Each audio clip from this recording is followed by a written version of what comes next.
नमस्कार, देवभूमि एक्सप्रेस में आपका स्वागत है। आपके साथ मैं हूं विकास सक्सेना। बुलेटिन की शुरुआत करेंगे। मुख्यमंत्री पुष्कर सिंह धामी अयोध्या पहुंच गए हैं। देहरादून से अयोध्या जाने से पहले सीएम ने कहा है कि वह पहले भी कई बार अयोध्या जाते रहे हैं।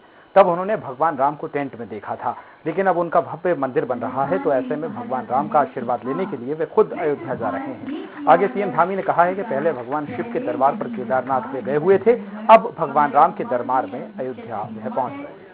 मुख्यमंत्री उत्तराखंड सरकार श्री पुष्कर सिंह धामी जी को मैं कई बार अयोध्या पहले भी गया हूँ। मैं अपने विद्यार्थी जीवन में अयोध्या गया हूँ, मैंने दर्शन किए हैं। और मैं जब देखता था कि भगवान राम टेंट के ऊपर हैं, टेंट लगी हुई है, चारों तरफ सरिया लगी हुई है, टेंट लगा हुआ है, उस पर तंबू लगे हैं। भगवान राम कब जो है अच्छा जो उनका जैसा महल है, उस महल के अंदर कैसे कब विराजमान होंगे, तो वो रास्ता प्रशस्त हो गया है। हमारे देश के यशस्वी प्रधानमंत्री जी नरेंद्र मोदी जी के नेतृत्व में भगवान राम का वहाँ पर मंदिर बन रहा है। मुख्यमंत्री पुष्कर सिंह धामी ने मोहकपुरम में देहरादून में द हंस फाउंडेशन डायलिसिस केंद्र का लोकार्पण किया है। माता मंगला के जन्मोत्सव के अवसर पर हंस फाउंडेशन के संस्थापक व भोले जी महाराज और माता मंगला ने प्रदेश को 14 डायलिसिस केंद्र और 13 सचल चिकित्सालयों को ये सौगात दी है। मुख्यमंत्री पुष्कर सिंह धामी ने माता मंगला को जन्मोत्सव की शुभकामनाएं देते हुए उनके स्वस्थ एवं दीर्घायु की भी कामना की है। साथ ही कहा है कि माता मंगला और भोले जी महाराज ने अपना पूरा जीवन परमार्थ के लिए भी समर्पित किया है। उनके लिए नर सेवा ही नारायण सेवा है। उत्तराखंड ही नहीं बल्कि पूरे देश में उनके द्वारा जनसेवा के लिए अनेक कार्य किए जा रहे हैं। और जन्म दिवस पर हमारे पूरे उत्तराखंड के अंदर 13 जो हमारे जिला अस्पताल प्रदेश अस्पतालों पर डायलिसिस सेंटर की शुरुआत की है और मैं धन्यवाद देती हूँ मुख्यमंत्री जी का चारों से। बाबा बर्फानी के कपाट बंद होने से एक दिन पहले केदारनाथ दौरे पर जा रहे हैं पीएम नरेंद्र मोदी, जहां 400 करोड़ के कार्यों का वो लोकार्पण और शिलान्यास करेंगे। सीएम पुष्कर सिंह धामी ने कहा है कि पीएम के दौरे को लेकर तैयारियां पूरी कर ली गई हैं। सीएम धामी ने कहा है कि पुनर्निर्माण के जो काम हुए हैं, जिसमें घाटों का अगर बात की जाए निर्माण, हकूकधारियों के आवास और आदि गुरु शंकराचार्य की समाधि स्थल बनाई गई है, जिसका प्रधानमंत्री नरेंद्र मोदी लोकार्पण करेंगे और उसके बाद पुनर्निर्माण के दूसरे चरण के कार्यों का शिलान्यास वो करेंगे, जिसमें 250 करोड़ के कार्यों का लोकार्पण और 150 करोड़ के कार्यों का शिलान्यास शामिल है। वहाँ पर चूंकि बहुत सारे जो हमारे पहले चरण के जो काम लगभग 250 करोड़ तक की योजनाएं जो हमारी पूरी हो गई है, उनका सबका लोकार्पण होना है। शंकराचार्य जी की समाधि का भी लोकार्पण होना है। इसके साथ साथ जो वहाँ पर जो सुरक्षा दीवार लगी है उसका भी, और जो वहाँ पर घाट बने हैं उन घाटों का भी लोकार्पण होना है। साथ साथ में जो हमारे तीर्थ पुरोहितों के आवास बने हैं उन सबके, इसके अलावा सब मिला के 250 करोड़ के लोकार्पण है और नेक्स्ट चरण के लगभग 150 करोड़ की जो है योजनाओं का शिलान्यास है। सीएम पुष्कर सिंह धामी सरकार चुनावी साल में हर किसी को खुश करने की कोशिश कर रही है। ऐसे में कैबिनेट ने उपनर कर्मचारियों, आशा कार्यकर्ताओं और ग्राम प्रधानों के मानदेय में बढ़ोतरी को मंजूरी दे दी है। कर्मचारियों के हितों को देखते हुए सीएम धामी ले रहे हैं फैसला। उपनल कर्मचारियों, आशा कार्यकर्ताओं, प्रधानों को मिली सौगात।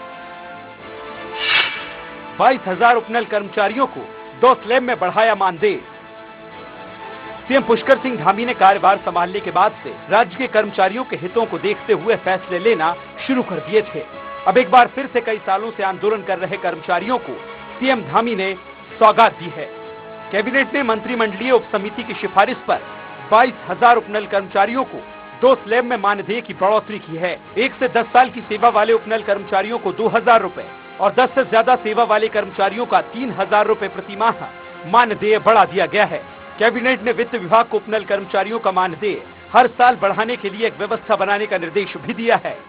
आशा बहनों को जिन्होंने कोविड पीरियड में बहुत तन्मयता के साथ आंगनवाड़ी और आशा बहनों ने काम किया, तो आशा बहनों का मानदेय और प्रोत्साहन 1,500 रुपये बढ़ाकर मिनिमम 6,500 रुपये उनको हर महीने मिले, ये इंश्योर करने के साथ साथ आंगनवाड़ी बहनों का, आंगनवाड़ी सहायकों का, आंगनवाड़ी मिनी आंगनवाड़ी केंद्र पे कार्यरत जो कार्यकर्ती हैं, इन सब के वेतन वृद्धि के लिए व्यापक विचार विमर्श करने के बाद माननीय मुख्यमंत्री को अधिकृत किया गया है।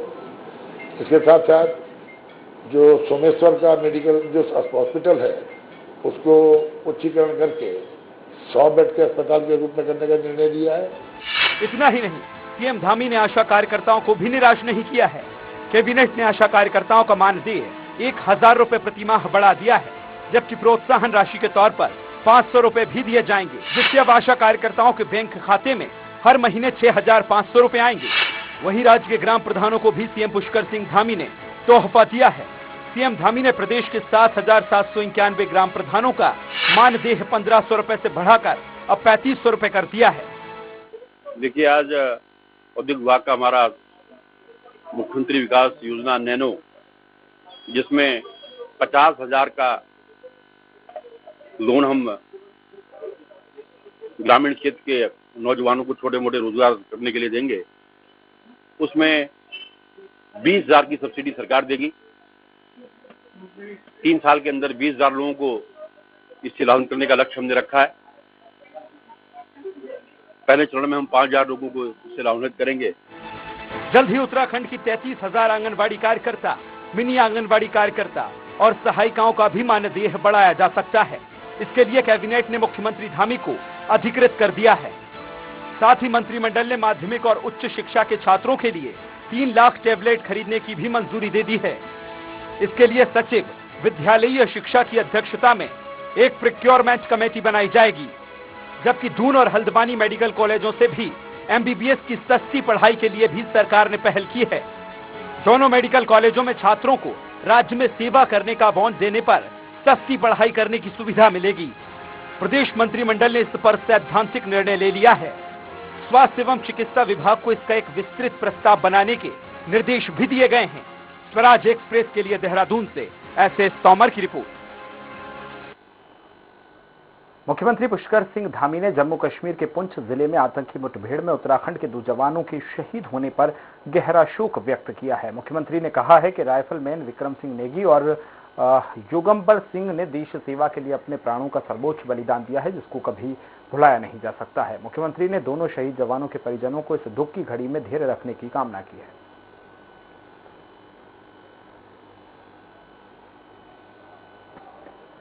जम्मू कश्मीर के पुंछ जिले में मेंढर सेक्टर में आतंकवादियों की तलाश में चलाए गए सर्च ऑपरेशन के दौरान हुई मुठभेड़ में उत्तराखंड के 2 सपूत राइफलमैन विक्रम सिंह और युगंबर सिंह शहीद हो गए हैं। दोनों वीर शहीदों के पार्थिव शरीर को विशेष विमान से जौलीग्रांट लाया गया है। सैनिक कल्याण मंत्री गणेश जोशी ने जौलीग्रांट एयरपोर्ट पर पहुंचकर शहीदों को श्रद्धांजलि अर्पित करते हुए कहा है कि अमर शहीदों ने देश सेवा के लिए अपने प्राणों का सर्वोच्च बलिदान दिया है, जिसको कभी भी भुलाया नहीं जा सकता है। उत्तराखंड वीरों की धरती है। हालांकि परिवारजनों की इस क्षति को पूरा नहीं किया जा सकता है, लेकिन राज्य सरकार शहीदों के परिवार से एक व्यक्ति को सरकारी नौकरी और हर संभव सहायता के लिए प्राथमिकता से काम करेगी।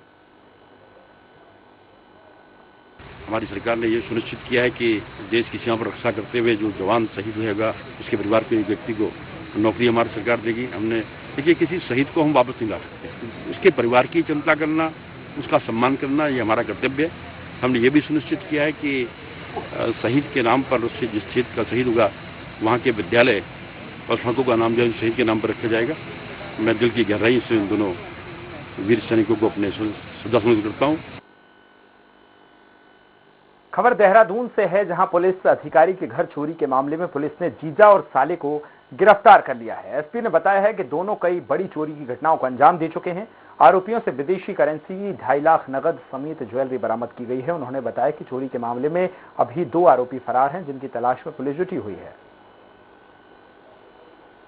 चोरी हुई थी जिसमें मुकदमा पंजीकृत किया गया था, तो इसी के वर्कआउट के दौरान हमें जो सीसीटीवी फुटेज मिले और बाकी क्लूज मिले, उसी आधार पर 2 व्यक्तियों की हमने अरेस्टिंग की है, जो कि एक स्विफ्ट डिजायर में थे और जिनके द्वारा जो है उस चोरी की घटना को कबूला गया है। इसके अतिरिक्त 5 और चोरियां जो है उनके द्वारा बताई गई हैं कि जो उन्होंने की थी।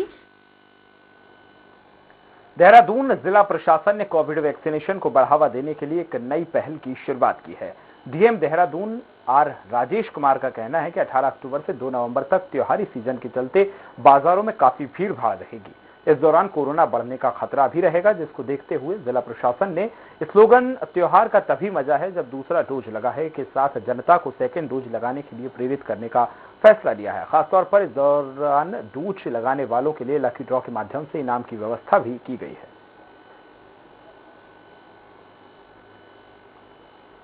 और Covid vaccination status double dose को खासकर बढ़ावा देने के लिए जिला प्रशासन और स्मार्ट सिटी मिलकर हम लोग एक मैसिव वैक्सीनेशन कैंपेन भी चला रहे हैं जनता की सहूलियत के लिए। और इसमें हमने स्लोगन दिया है कि त्योहार का तभी मजा है जब सबको दूसरा डोज लगा है।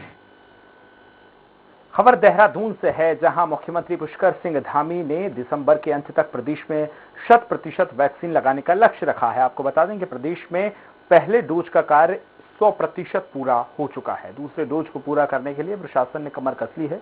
देहरादून जनपद में 18 अक्टूबर से लेकर 2 नवंबर तक कोविड वैक्सीनेशन मेले का आयोजन किया जा रहा है। इस मेले के दौरान सभी केंद्रों पर लकी ड्रॉ बॉक्स भी रखा जाएगा और लोगों को प्रोत्साहित करने के उद्देश्य से पुरस्कार वितरण भी किया जाएगा। फर्स्ट डोज लगा रखी है, अधिक से अधिक अपनी वो डोज दूसरी वाली तो जल्दी लगा लें। इसके लिए 18 तारीख से 2 तारीख तक ये टीकाकरण मेला चलना है। स्मार्ट सिटी जो है इसमें, और ये हमारे जिलाधिकारी महोदय की अभिनव जो है योजना है।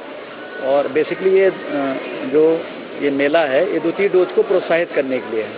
और स्मार्ट सिटी इसमें जो पुरस्कार जो होंगे, इसमें ड्रा होंगे, जो मेगा ड्रा 23 और 30 तारीख को, उसमें इनको पुरस्कार वितरित किए जाएंगे। वक्त ब्रेक का डल लौट रहा है।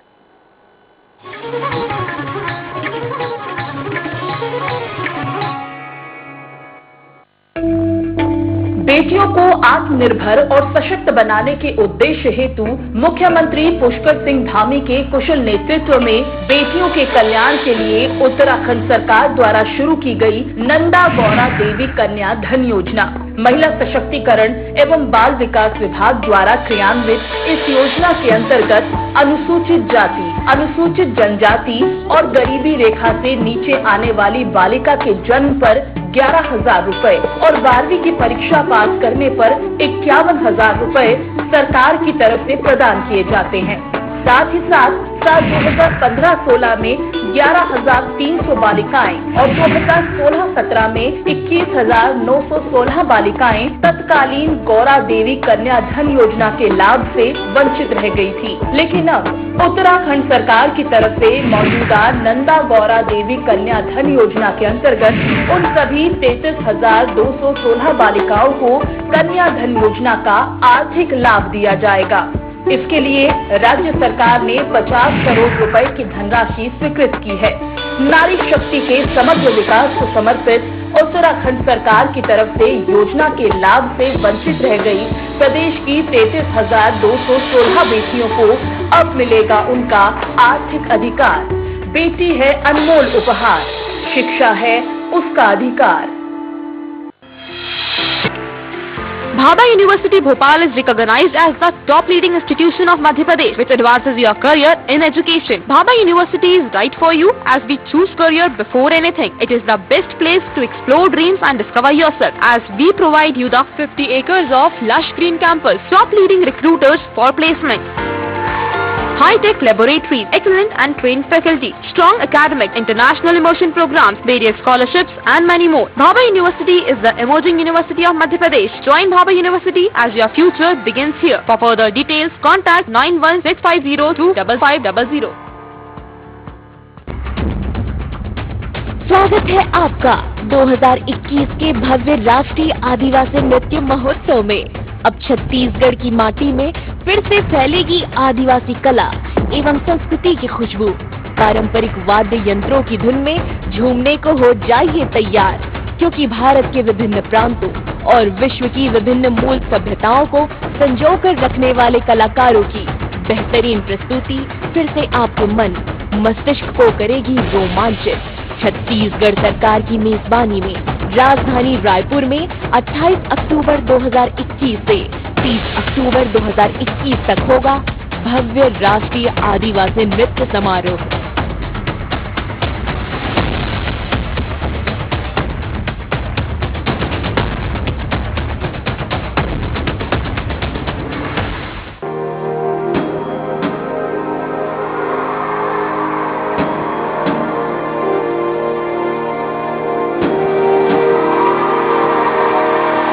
अब बच्चा बच्चा देशभक्ति पढ़ेगा, अब बच्चा बच्चा देशभक्त बनेगा।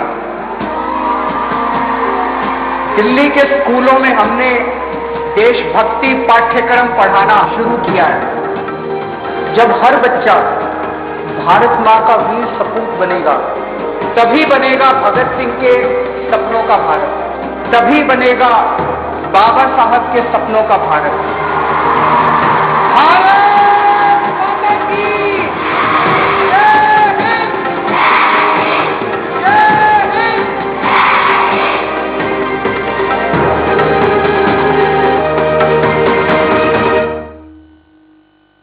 खुदी को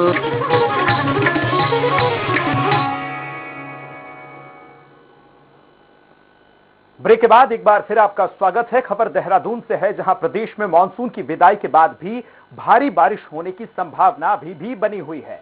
मौसम विभाग के अनुसार 17 और 18 अक्टूबर को प्रदेश के अधिकांश क्षेत्रों में हल्की से मध्यम बारिश होने की संभावना जताई गई है। इसी दौरान कहीं भारी बारिश भी होगी। मौसम विभाग ने बताया कि जहां गढ़वाल के क्षेत्रों में भारी बारिश देखने को मिल सकती है, तो वहीं 18 अक्टूबर को कुमाऊं मंडल के अधिकांश क्षेत्रों में भी भारी से अधिक बारिश का जो अलर्ट है वो जारी किया गया है। 17 तारीख से बदलाव आने वाला है। एक बहुत ही अच्छा जो वेस्टर्न डिस्टर्बेंस है, काफी स्ट्रॉन्ग है और उसमें काफी गतिविधियां देखने को मिलेगी। तो वो 17 और 18 तारीख को जो है 2 दिन अक्टूबर में ये जो है वो उत्तराखंड को प्रभावित करेगा। खटीमा में देवभूमि को शर्मसार करने वाला मामला सामने आया है, जहां पुलिस ने 6 वर्षीय नाबालिग से रेप का प्रयास करने वाले आरोप में 23 वर्षीय एक युवक को गिरफ्तार किया है। आरोपी के खिलाफ पुलिस ने पॉक्सो एक्ट के तहत विभिन्न आपराधिक धाराओं में मुकदमा दर्ज किया है। मामला खटीमा कोतवाली क्षेत्र का है, जहां मुखबिर की सूचना पर पहुंची पुलिस ने आरोपी को मौके से गिरफ्तार कर लिया है और युवक की पहचान रविंद्र सिंह निवासी न्यूरिया, जिला पीलीभीत, उत्तर प्रदेश के रूप में हुई है। आरोपी युवक खटीमा के चंदेली गांव में सोनी किसान के यहां खेती बाड़ी का काम करता था। लड़के को गिरफ्तार किया जिसका नाम रविंद्र निवासी न्यूरिया पीलीभीत है। उसके द्वारा बच्ची से भी हमारे द्वारा पूछताछ करी गई और बच्ची ने बताया कि उसके साथ उसने छेड़छाड़ करी है, गलत काम करने का प्रयास किया। तो उस पर हमने पॉक्सो एक्ट के तहत मुकदमा पंजीकृत किया और आज रविंद्र कुमार को न्यायालय में पेश किया गया। खबर काशीपुर से है, जहां मजदूरी के पैसे मांगने पर गरीब महिला से मारपीट और रेप की कोशिश का मामला सामने आया है। मामले में गांव के ही 3 लोगों पर आरोप लगा है कि पीड़ित महिला के बेटे का अब आरोप है कि गांव के एक व्यक्ति और उसके 2 बेटों ने उसकी मां के साथ मारपीट और फिर रेप की कोशिश की है। मां इन लोगों के पास मजदूरी के रुपए मांगने गई थी। पीड़ित पक्ष ने मामले में कड़ी कार्रवाई की मांग की है। फिलहाल पीड़ित पक्ष की शिकायत पर पुलिस ने मामले की जांच शुरू कर दी। महिला के साथ मारपीट और बलात्कार की घटना का वर्णन किया गया है। हमने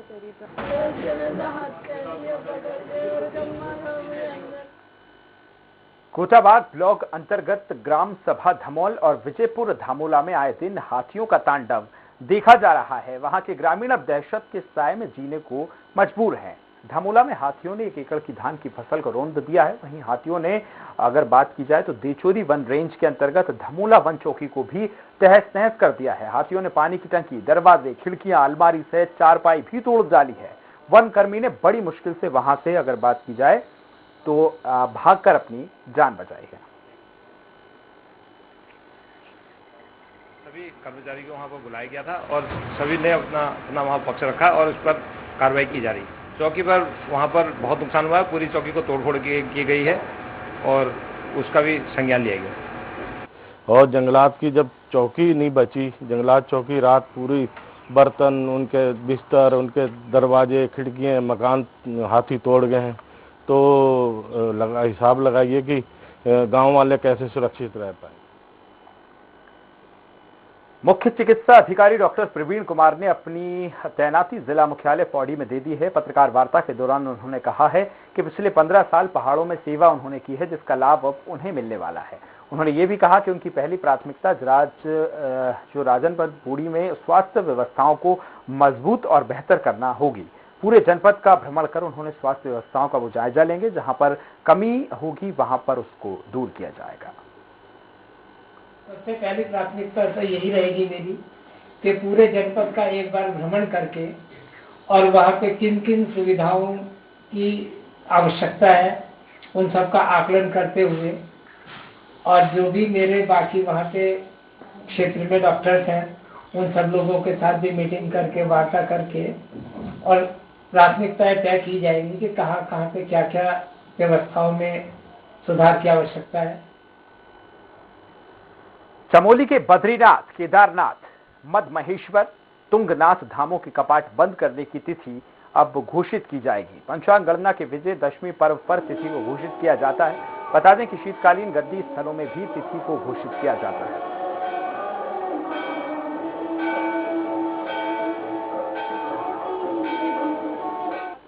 बद्रीनाथ धाम में मां उर्वशी पूजन समापन के साथ ही विजयदशमी पर बद्रीनाथ कपाट बंद करने की तिथि घोषित कर दी गई है।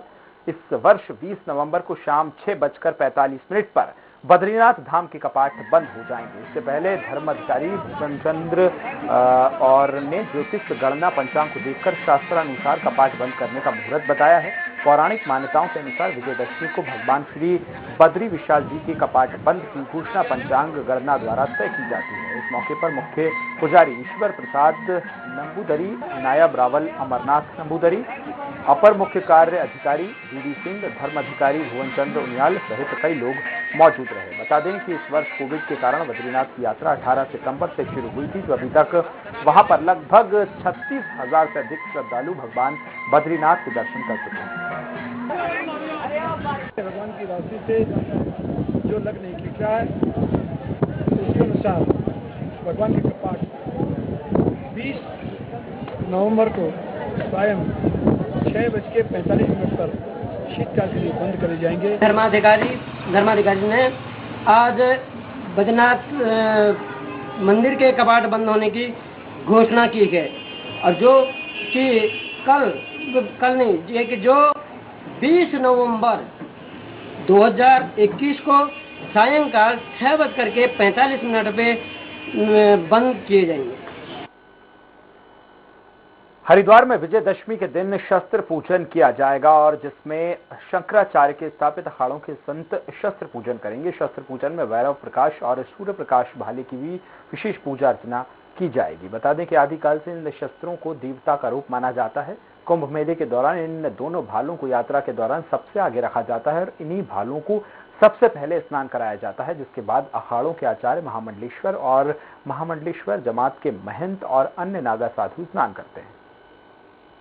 प्रत्येक वर्ष विजयदशमी दशहरे के पर्व पर अपने प्राचीन शस्त्र अस्त्रों का पूजन होता है।